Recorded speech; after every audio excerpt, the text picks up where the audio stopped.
The following is a presentation of the Belly Up Sports Media Network. 1420 Sports Bar Podcast, Yankees Week in Review. Listen in throughout the baseball season as we will go over the week that was for the New York Yankees. We'll talk about what went right, what went wrong this week, this day in Yankees history, Yankees birthdays, and predictions of what the Bronx Bombers record will be at the end of the upcoming week.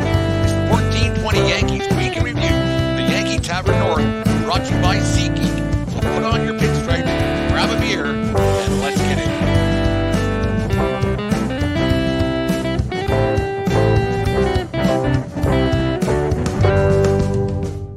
All right, this week in Yankees baseball, 1420 style from the Yankee Tavern North here in Lethbridge, Alberta. Today's show is brought to you by SeatGeek.com, the SeatGeek app. Use promo code 1420POD at SeatGeek.com today to save yourself $20 on. There's a few Yankee home games left, so we'll go and get some tickets to go watch the Yankees play. Remember, we are part of the Belly Up Media Network. Go to BellyUpSports.com for all their great articles, great baseball articles on there. Got a lot of great podcasts on there at Belly Up Sports.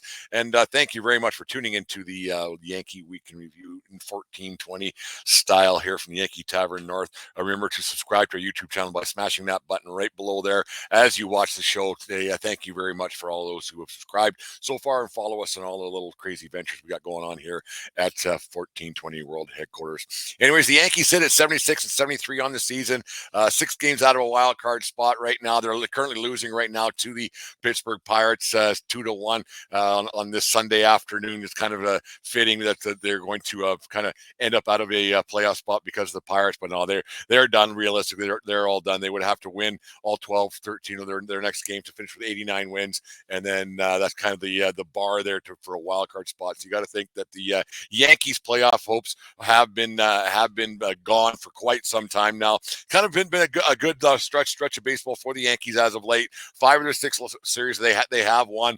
A rather lackluster series out there in Boston last week, where they used to be Boston Yankees Red Sox was the pinnacle of every Yankees fan, every Red Sox fan's season, especially when games got into September. But then when you have two teams that aren't doing anything, plus the rain delays that happened, you had empty seats in Fenway Park, and on it goes. It's kind of disheartening a little bit for us old timers. Remember the great days of the Yankees Red Sox rivalry, but that's gone now. The Yankee season kind of went the wayside, going 1-12-3 in the previous 16 series before they won 5 out of 6. So that's kind of when the season went ultimately sank and went to the wayside. That's kind of just the way it all turned out when they were in last place throughout the summer months of July and August. It was getting a little bit scary there to see they're going to finish in last place. I mean, they still might, but I think they have a decent schedule ahead of them where they can win a few games and keep themselves out of the basement of the American League East for the first time since 1991 or 92, I believe it is. Anyways, but bringing up the kids, it wasn't really Cashman's decision. I think it was more of a Steinbrenner thing, bringing up the kids at this point in the season to see what they got a la 2016 when they went on a bit of a run there at the end of the season, see what they had and see where they're going and how it all worked out. Getting rid of the ultimate nozzle, Josh Donaldson, helped out a lot too, getting him out of that dressing room and telling him to go find different pastures, which he did with the Milwaukee Brewers. But it's a good thing. Like, it's one of those things when they got rid of Donaldson, they started winning games. Kind of surprise, right? The way that all works out. Yeah, he was hurt, but when he came, he was going to come back. They said, see you later. But bringing guys up like Austin Wells, Esteban Florial, Oswaldo Cabrera, don't forget Jason Dominguez, who's out and getting Tommy John, I think, this week coming up. So it's seeing him go to the DL or the IL, is kind of disheartening, and see where that was going to end up. But seeing him hit the baseball well, he got 4 home runs, I think, when he got injured. So, but that was the guy who was hitting the ball well. And Everson Pereira, all seeing these guys come up and do a little bit of damage here and there, struggling at the plate a little bit. But that's to be expected because it's really hard to hit a baseball now with the way the metrics are, and with baseball being a little bit different than it was 2, 3, 4, 5, 10 years ago. It's kind of one of those things. You expect these guys to struggle. I didn't expect to see Wells struggle as much as he has at the plate, but it's going to be a scary thing to going into next season and beyond with this lineup. Is there a hope for next season? I don't know.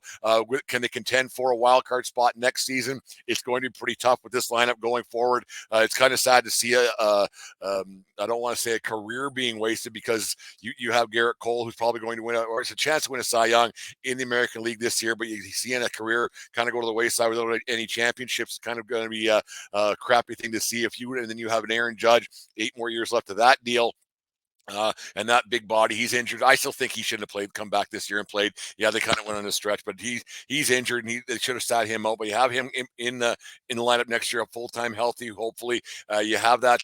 You have a chance to maybe contend for a wild card spot, but they're not going to contend for a American League East title anytime soon. Yeah, if you would have told me a couple of years back that you had Garrett Cole going to win a Cy Young, and then you had Aaron Judge winning a MVP as he did last year, hitting 62 home runs or whatever it was, you would think that maybe, just maybe, that these guys would be contending for a world championship, but that's not the case. The problem that you got with the Yankees is that they're not very good. This team kind of stinks a lot. They don't have much going for them throughout the lineup. We'll go through the lineup right now as it is and how this all going to pan out, because the Aaron Judge thing for the next 8 years kind of scares me. That big body, can it stay healthy? Is it going to withhold the rigors of 162 games a year in, year out? I doubt it. Yeah, last year he bet on himself, and it worked out for Aaron Judge, getting that $40 million a year plus contract and everything else. He was going to end up with the Yankees, I think, regardless of the arson Judge thing never happened with San Francisco or San Diego, who offered more money. But I never thought he was going to leave.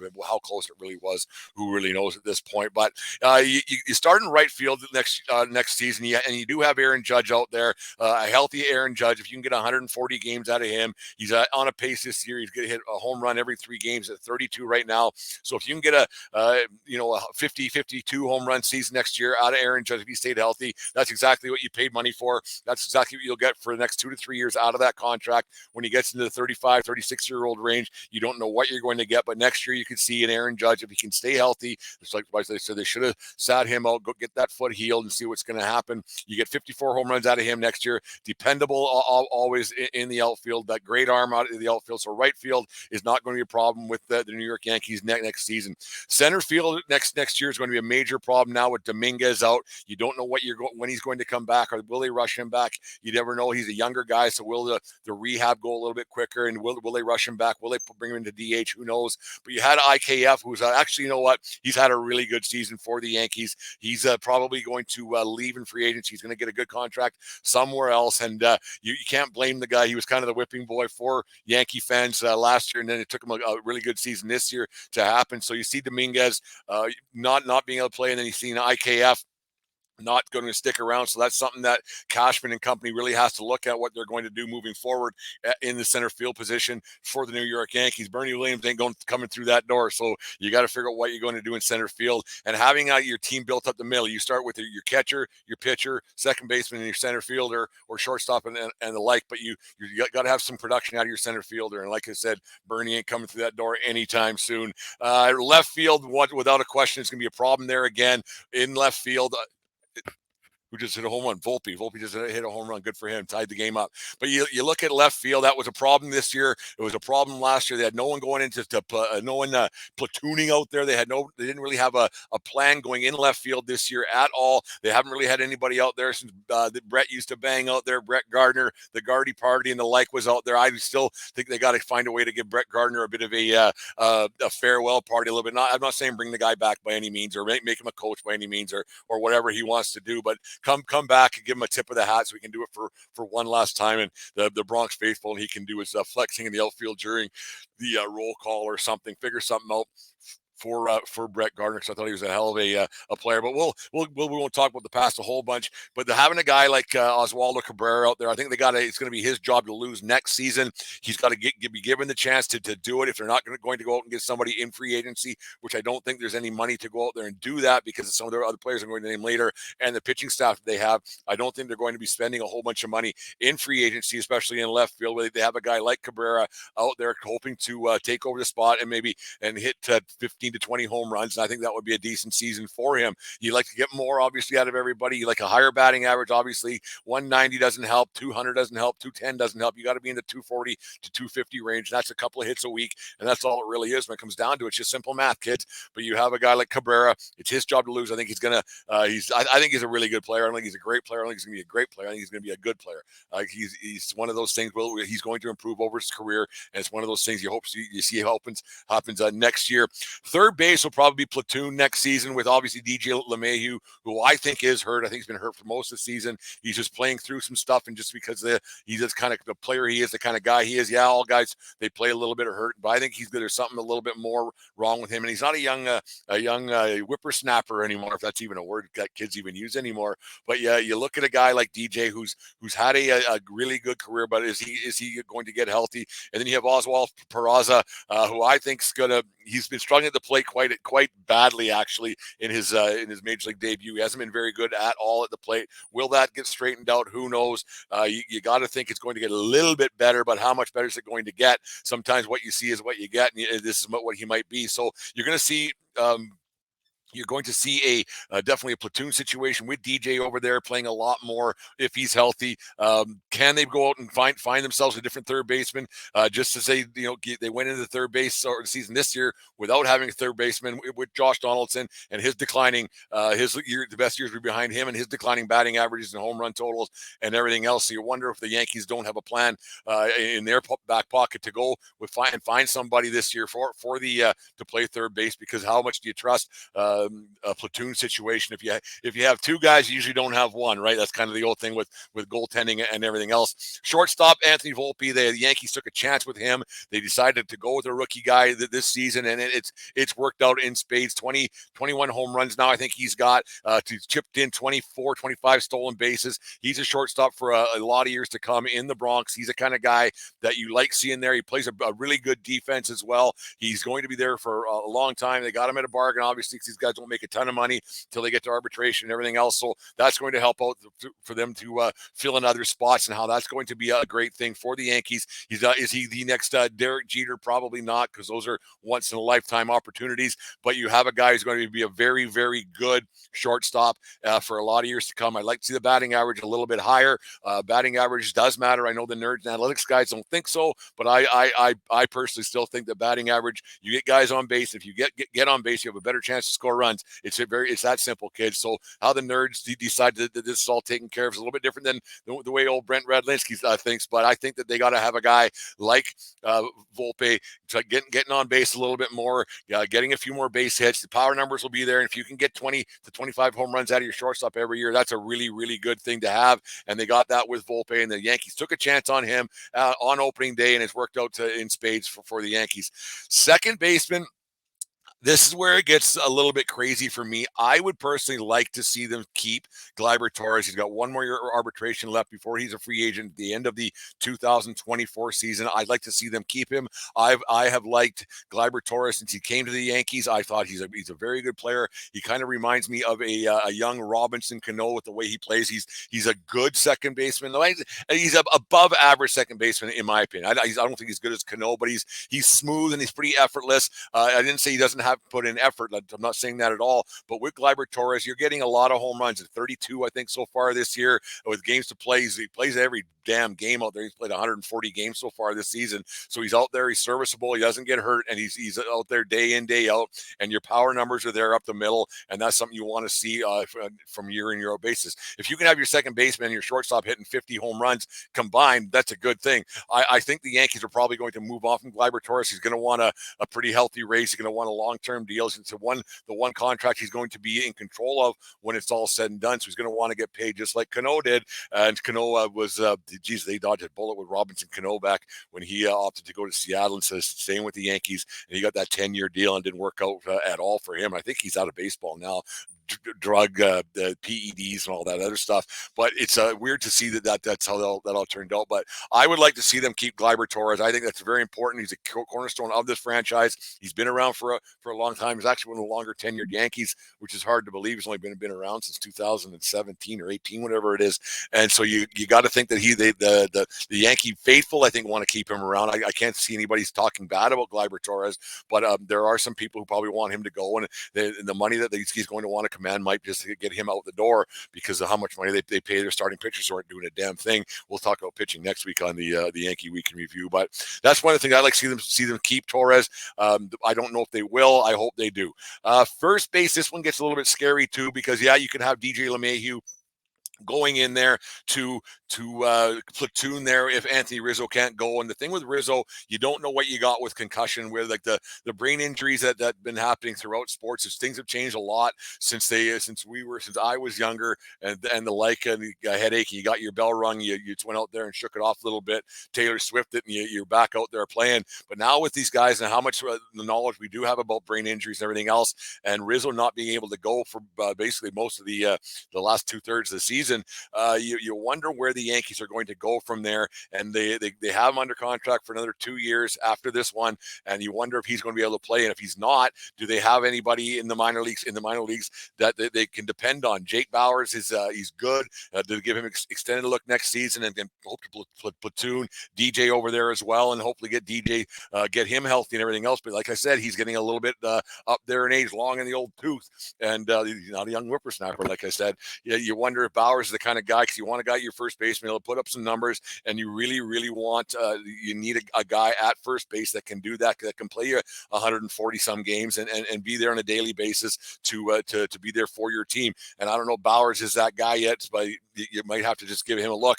The catching position is one that I really think the Yankees need to really improve on defensively and more so offensively. Rortvat's not that guy. Higashioka is going to want to raise. He's on his last year of arbitration coming up this year, so he's going to get a little bit of a raise no matter what. But he's not a spring chicken either. He's getting up there in age. I think he's 32, 33 years old. And then you got Trevino like there. He can't seem to stay healthy. And then you have Austin Wells, who's been struggling at the plate so far. They say his defense is really good. He's an above average defender, above average catcher. I think he's going to be catching Garrett Cole the rest of the way through. So you wonder, because Rortvat isn't the guy at all. Rortvat was a complete bust of a trade picking him up. He didn't do a damn thing since he's been here. But you look at a guy like Wells, is he going to be able to get that bat going? Because he's only hitting 104 with a home run and a single last night I think he got. Like, is he that kind of guy that you can look for the Yankees to improve his offensive numbers? Because you really need that. Do you want your catcher to hit 30 home runs and hit 300? Well, of course you do, but that's just not a thing in the way baseball's played anymore. But you need a guy to hit at least get you 15 to 20, and that's one of those things. I don't know that Wells is that kind of a guy coming out of the minor leagues, and if he can adjust to major league hit and major league pitching next season and play the full year. But is he an improvement? Do you give the guy a shot? I think you kind of have to. But do you go out and spend some money on a catcher, and then who knows what you're going to get on that side of things either? So Wells will probably be the guy who's going to get a full-time chance next year to come out and do it. And I still think they kind of should have kept Gary Sanchez around and found a way for him to get rid of his yips and everything else. But it was time for him to go. But I like Sanchez when he came up. Was it 2016? And he was tearing the cover out the ball and into 17 as well. But that's another story for another day. We gotta quit living in the past, Yankee fans. You gotta start looking towards the future. And then you got at DH. This is a major problem. This guy's been a thorn in my side for quite some time, but this guy is going to be a problem for 4 more years to come. Hitting 194, 110 strikeouts, lifeless at bats, non-competitive at bats. The Tin Man can't run bases, and on it goes with Giancarlo Stanton. They aren't going to get rid of him, because who's going to want a guy who strikes out that much, is always hurt now, and just doesn't have it anymore. And he's a guy who's around for another 4 to 5 years, I think it is, under contract and a lot of money. And this is going to hurt the Yankees' chance of signing some other free agents. Yes, the Yankees have more money than anybody, and they can spend a lot of money, but they've been tending to not do that. Obviously, I mean, they have a really high payroll, but it's not working. So why would they keep spending? And I can't blame Steinbrenner at all for not spending 350, 400 million of his money, because if Cashman and the guys can't get it together and can't get the right guys. But Stanton isn't the guy that they were hoping would have a decent career in pinstripes. He's well past his prime already with 4 more years to go. He's very brittle. He just doesn't seem to have it. Non-competitive at bats. He strikes out a lot, and doesn't seem to bother him that he does strike out a lot. I don't want to see a guy smashing his bat and everything else like Paul O'Neill used to do all the time, but you wouldn't mind seeing a little bit of emotion out of the guy, and he just isn't that kind of a guy. He's not the kind of guy that I want around that Yankees team. He's not the kind of guy that you exude confidence from in the DH position, where he's going to go out and get you the 40 home runs and 100 RBIs and not strike out every two times a night, which he tends to be doing lately. And it's almost embarrassing for the guy, and it's a bad look for him and the Yankees right now with what they got going. with Giancarlo Stanton, and the lineup is struggling a little bit. There's no getting around that. So that's where this team sits for next season. A lot of unknowns. Nobody in center field, unproven in left field, aging guy at third base, and maybe a guy. And then we don't know what if he can hit in at third base. So that's what you kind of got. A second baseman that I hope they keep, but I don't know if they're going to keep. Then you got a first baseman in Rizzo. You don't know how healthy he's going to be, and then Bauer. So you got another unproven guy at that position, and you got an unproven guy at the catching position as well in Wells. So you don't know, like, out of the nine position players or in the batting order, you have two guys that you can count on with Anthony Volpe and with Aaron Judge, considering if he can stay healthy. But you don't have a bunch of guys and a bunch of confidence from this Yankee fan that next year is going to be any better and that they're even going to contend in a wild card spot, because all the other teams ahead of them are better, and they're not going to get worse. The Baltimore Orioles are not going to get worse. The Tampa Bay Rays are the Tampa Bay Rays, and they've been that way for a long time. So the division is gone. You got to get to that 90-win plateau, which they got to win out the rest of the games, which they're not going to, and they can't even get to 90. They'll get to 89, and that'll be it. Will that be enough? Doubtful. It's just the way it works. They have 3 games starting this week with the Toronto Blue Jays. So you sweep those ones, then you sweep the 3 with the Arizona Diamondbacks, and you got 3 more in Toronto, and then you got 3 to end the season off with the Kansas City Royals. So the days are dwindling down to a precious few in Yankee land. I mean, I'm that's quite ridiculous. Once you become a mathematician, your team's usually done. But would I like to see the Yankees kind of get to a push? Yeah, I don't want them to make the playoffs, because then Cashman will just run it all back and not make any changes, and they'll say it's the approach works and the system works, which it doesn't. So you wonder where it's going to go from here. You wonder what the Yankees are going to do from here, because, like I said, I only have confidence in 2 of the 9 positions in the batting order for next season. And you don't know how it's all going to turn out. Every team doesn't have this problem that the Yankees have. This team stinks. They're just not very good. Do I expect a World Series every year? No. Do I want them to contend every year? Yeah. Do I want them to playoffs every year? Yeah. Winning isn't like this thing we expect championships and not a championship. That's a thing of the past. It's unprecedented in my opinion, but it's a thing that this Yankee team doesn't exude a lot of confidence throughout the fan base. You don't know how it's going to turn out. We'll talk about the pitching staff next weekend on this show, like they have the great bullpen. Their starters are okay, but if you don't have enough guys scoring runs and getting on base, you ain't gonna win ball games, no matter how great your bullpen is. And if you don't got to get the bullpen, then that's how it is. But I don't know. You just wonder if anybody's going to be using their tickets to go into SeatGeek at any time soon to go to Yankee games, and using promo code 1420pod at SeatGeek.com to save themselves $20, because you just don't know how this Yankee team's going to be. I don't have a lot of hope for this team next year. I didn't have much hope going into this season with no left fielder and a Josh Donaldson at third base and the like, and then now with injuries and everything else that happened. And they giving the kids a look. The kids haven't been bad, but they haven't been good. They've been struggling at the plate immensely, but that's just the way things are. So hopefully they have a good off season and figure stuff out, and hopefully they can sign IKF. I can't believe I'm saying that on the 17th day of September, that I hope they keep IKF around, because you told me I said that this time last year. I told you were a little bit screwed in the head. But anyways, here's a little word from our friends at SeatGeek. The foul baller. If there's a ball that's gone foul, he's gone to get it. Under his watchful gaze, all bevs, binoculars, and ballpark brats are safe. He's the only thing that stands between his section and certain destruction. That's why he only trusts SeatGeek with his tickets. The ticketing app trusted by fans. SeatGeek, so fans can fan. Anyways, that's our friends at SeatGeek. Thank you very much for sponsoring the 1420 Sports Bar podcast and the Yankee Week in Review podcast as well. We really appreciate all the work all the help that SeatGeek has given us over the last year and a half. I think it's been with this since they jumped on board with us. But anyway, let's get to on this day and some birthdays and get everybody out of here. On this day in 1998, the New York Yankees beat the then Tampa Bay Devil Rays 4-0 in front of 38,820 people at the Trop in Tampa Bay, Florida, to improve the record to 105-46 in the season. Paul O'Neill went 3 for 4, and Jorge Posada went 2 for 4 with 2 RBIs and a home run. And Baby Byrne, hit a solo home run in the 7th inning. Hideki Irabu gave up 2 hits in 8 innings pitched, striking out only 5. The Yankees finished that season with a record of 114-48 and won the World Series that season with a 4-game sweep over the San Diego Padres. Tino struck out. It was a third strike. It should have been called a third strike. Mark Langston struck him out, but I think it was Richie Garcia missed that pitch, and they should have called it a strike. But anyways, the next pitch, Tino hit a grand slam to send the Yankee faithful home.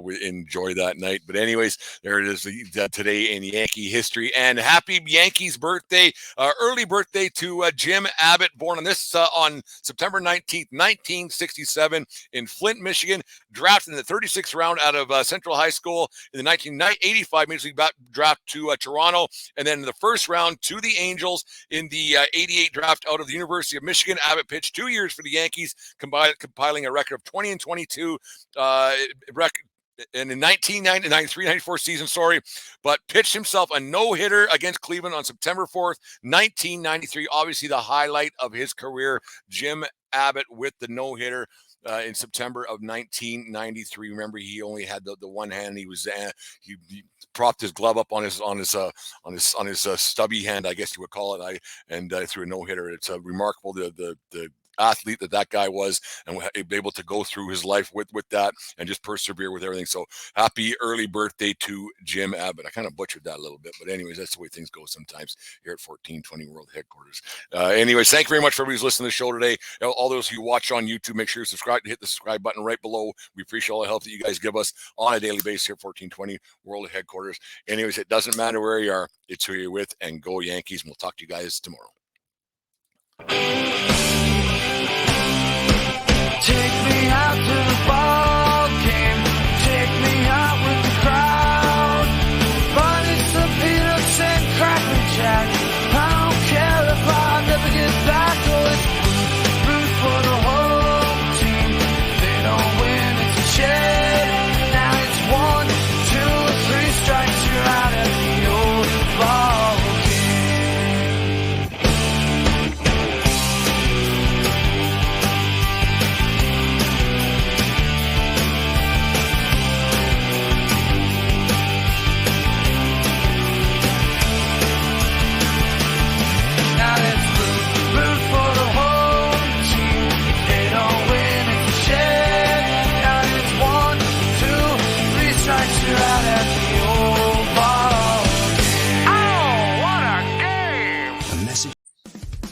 Just listen to the 1420 Sports Bar podcast.